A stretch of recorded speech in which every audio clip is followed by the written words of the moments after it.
South Africans were subjected to stage 2 load shedding yesterday as Eskom said the electricity system was under severe constraint. The power utility released a statement saying 5 electricity generating units are not working due to boiler tube leaks. The coal conveyor belt to the Medupi power station also broke down at the weekend and has not been fixed since. The rand weakened by midday yesterday as investors became anxious about the effects of load shedding on the economy. But let's talk a little bit more about this. And joining us via Skype, we've got Chris Yelland. He's an energy expert and managing director of EE Publishers. Chris, always good to have you. Thanks so much for joining us here on the program. Good morning. Good to be here. So, Chris, let's start at the beginning. Do you think that the current load shedding could have been avoided? If so, how? Well, by its very nature of being unplanned outages, it's very hard to avoid by planning because these things come out of the blue. But of course, looking deeper into it, there needs to be maintenance, regular maintenance over a long period of time. Correct money needs to be spent, spares need to be held, preventative maintenance or predictive maintenance needs to be done, for example, on the boiler tube leaks. To actually predict when they are likely to fail and not simply wait until they have failed before repair actions are taken. So yes, there are things that can be done. I think Eskom is doing what it can, but the reality is this old plant that has been pushed very hard in the past has been inadequately and poorly maintained in the past. It's like a car. An old car, if you haven't serviced, you're riding with your foot flat on the pedal, the probability of breakdowns becomes higher in those cities. Yeah, and that the fact that it is breaking down is costing the country billions. I mean, this is a harsh reality. But if we can go back about less than a month ago, we had assurances from Eskom that there would be no load shedding during these months, and here we are in October going through load shedding. How did we find ourselves here? And I mean, are we to believe what Eskom are telling us? Well, certainly, if anybody at Eskom says there will be no load shedding, you should not believe them, because nobody can make such assurances honestly. The point is, no matter how hard you try, it takes a series of random breakdowns to occur simultaneously. And all of a sudden, one is taken over the thin line between no load shedding and load shedding. And the problem is that we don't, as the public, we are not told how thin that line is. We are not given information on a day-to-day basis. You may remember they used to have a thing called a power alert with a red green and yellow dial. It was on TV, and you could go to the website, and at any time you could see how close to the edge we were running. All of that is gone. Don't have that anymore. Eskom's lack of transparency is such that customers are not able to adequately prepare for this. Yeah. You know, the reason that we've been given is coming from Medupi, our new, brand new power plant. That is what we're talking to, and we've been waiting for this. It cost us so much money, more than we ever expected. And now what's being told is that there's a broken coal conveyor belt at Medupi that is causing this. So instead of this being our saving grace, this is now adding even more to our problems. What is happening there? Look, if Medupi and Kusile had been delivered on time, as it was supposed to be delivered, all 12 units operating by the end of 2014, we would not have these problems today, or the last load shedding. Because of these long delays, which have also produced massive cost overruns, we are where we are. And yes, very disheartening. Even those units that have been completed, there are 3 units in commercial operation at Medupi, but now we are told that 2/3 of that is down as a result of this conveyor problem. So it shouldn't happen, but it is happening. These units should be performing like a new car, performing well, but they are actually performing like an old car, breaking down when one least expects it or when one least wants it to happen. Yeah. This has come at an enormously politically sensitive time. But it certainly has, and I mean this is a major blow once again to South Africa, to the president as well, and to all of us basically sitting in this situation now where you're stuck between a rock and a hard place. We're still talking about how we are going to fix Eskom and breaking it up into three different parts. How do you fix Eskom? What are your views on this? Well, there are short-term options and things that one has to do immediately and in the short term. There are things that can and should be done in the medium term, and then there are longer-term issues. So in the short term, Eskom needs to pay as much attention as it can and spend as much money as it can on maintenance, on improving the availability of its existing plant. This is a plant that is already built. It doesn't have to be built from scratch. It just has to be running. And making sure that it is available for duty when it needs. That is the immediate task that Eskom has to apply its mind to. I know they have been doing it, but this constraint, of course, is this old plant that is prone to break down.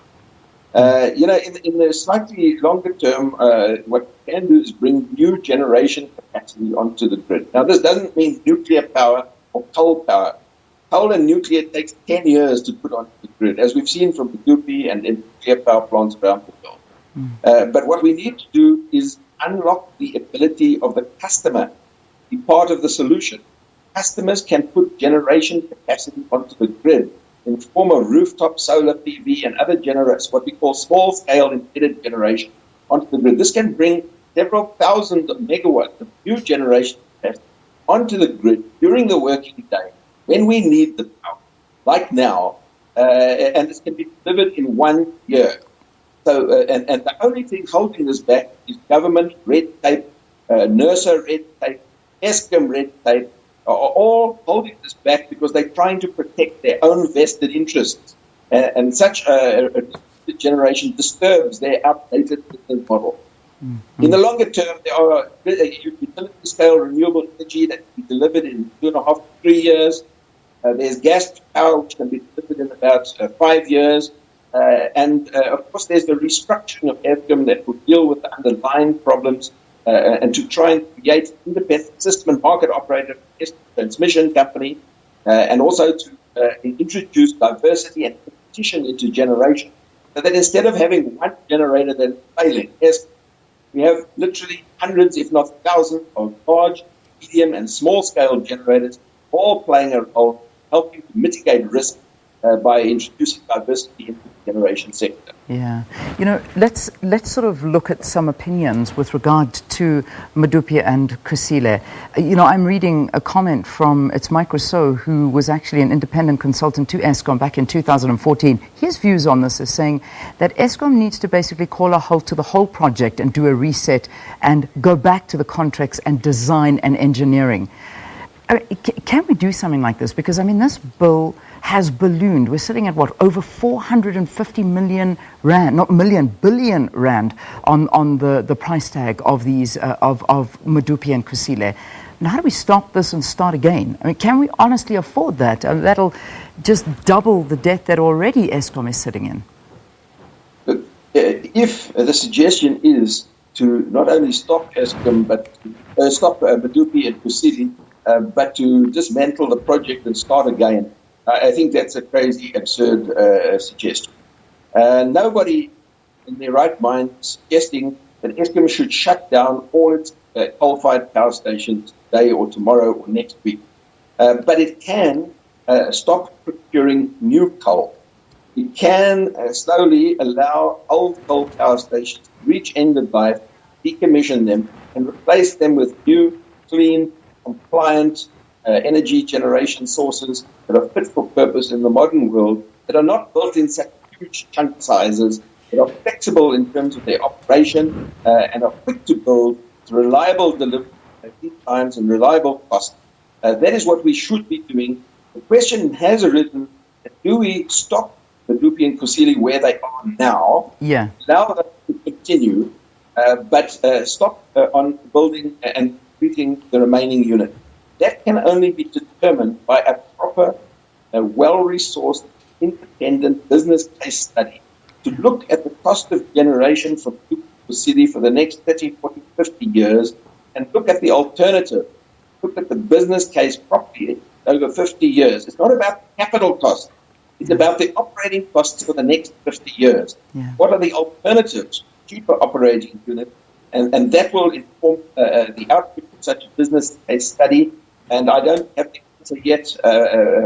Not for me to do such a study.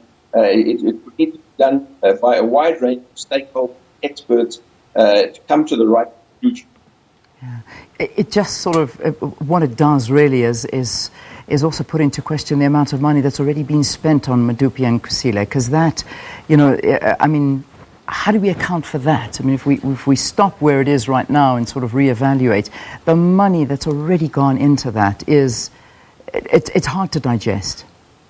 It is indeed, but these are sunk costs that you are never going to get back. One mustn't be guided by sunk costs. One needs to be guided by the cost of completing the plant and the cost of operating the plant for the next 50 years. That is what will form the decision, not what we have spent up to date. Those are sunk costs that are gone. Yeah, and it's very difficult to explain something like that to the public who are trying to pay on a monthly basis, get your electricity, and then realize that money that you're actually spending has just gone down the drain. But let's move on to, I mean, the timing of this couldn't have actually been worse. We saw on Monday the president talking to London, a group of investors talking to the problems at Eskom and saying, they're getting somewhere and that the bailout is coming through and they'll announce plans to turn it around. And then, of course, we saw load shedding coming at the same time that the final draft of the Integrated Resource Plan, or IRP, was tabled before Cabinet for final approval. Very bad timing. It's never good timing, but this is not going to bode well even further for us. What do you think of this Integrated Resource Plan? Have you had a look at it as yet? We've had a look at a draft that was prepared and presented to NEDLAC in early March this year. What we haven't seen yet, it's not a public document, and I certainly haven't seen it, is the latest updated draft that has gone before Cabinet yesterday. Yeah. And I must say at this point that load shedding coming on the same day as the draft IRP, the one that we've been waiting for 8 years for, coming on that day that this goes to Parliament, really a symbol of the of policy and planning failure in the energy sector in South Africa. And it bodes very seriously for South Africa because there is going to be a credit rating review by Moody's on the 1st of November, at the end of this month.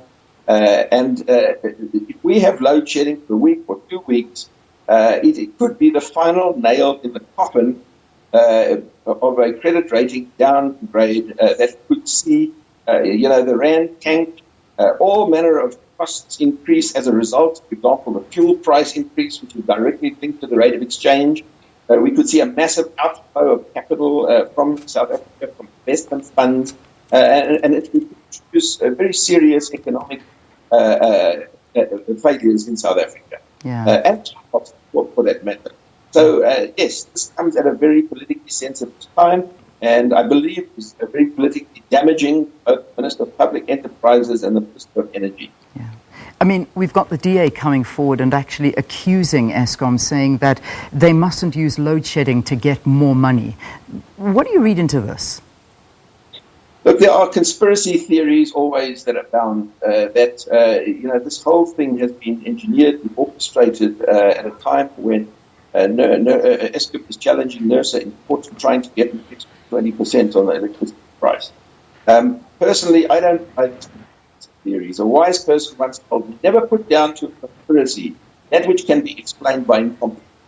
And I think it's very true. To have a conspiracy of that nature, first of all, could be a criminal action by the management of Eskom. And I'm just loath to believe or even imagine that the management of Eskom, as it currently stands, engage in such criminal activity. I don't believe conspiracy theories. It's very difficult to arrange a conspiracy. You need to have many, many, many people involved. You would have to have such many people involved in such a conspiracy, and it'd be almost impossible to keep it under the hat in such a circumstance. So I don't believe in the conspiracy. I believe it's more something that has seen an unfortunate coincidence of unplanned breakdown happening in quick succession that finally pushed us over the thin line between no load shedding and load shedding. Yeah. You know, this is a big worry, and you alluded to it a bit earlier as well. We saw the rand slumping by midday yesterday due to load shedding. We're yet to see another week of power cuts coming through. I mean, they say for the rest of this week, who knows when that'll actually be called off. And then, of course, as you mentioned, is the Moody's rating. And this is a big thing coming through, expected, I think it's on the 1st of November. That's our next assessment, which could have a devastating impact on South Africa's already bruised economy. And this is something that we all need to be very, very vigilant about. That's right. We've spoken about this, and you're absolutely right. I mean, the weakening of the rand yesterday, the result of load shedding, is really, I think, anticipation that this makes a credit rating downgrade, or at least a change in the outlook of the credit rating, more likely on the 1st of November. But it comes at a sensitive time in many other respects as well. You know that Eskom is supposed to be producing a white paper, not Eskom, the Public Enterprise Department, the minister, supposed to be producing an Eskom white paper on the future structure of Eskom. That's supposed to be happening about now or in the next weeks. We've got the new CEO of Eskom that's going to be appointed currently on the beginning of November. We will see if that actually happens. There's the Minister of Finance's medium-term budget policy statement, which is happening on the 30th, day before the credit rating review by Moody's. There is the Eskom medium-term system adequacy outlook, which is due at the end of this month. So a lot of things all happening together. And as I say, load shedding at this instant it comes at a worst possible time. And I expect that we will continue to have load shedding today and tomorrow and over the week, at least as Eskom replenishes diesel and water reserves to prepare for the next week, and perhaps even Monday and Tuesday next week as well. So certainly I foresee a week ahead of load shedding. It could go on longer, depending on if there are other breakdowns, unplanned breakdowns occur, in the days ahead. We hope that it actually gets sorted out maybe off the weekend, but certainly, in my view, and certainly what Eskom is putting out is another week ahead. All right, Chris, let's leave it there for this morning. Thanks so much for your views here on the program. Energy expert Chris Yelland talking to us about the current Eskom power situation. Let's take a break. We'll bring you the front pages of the newspapers and, of course,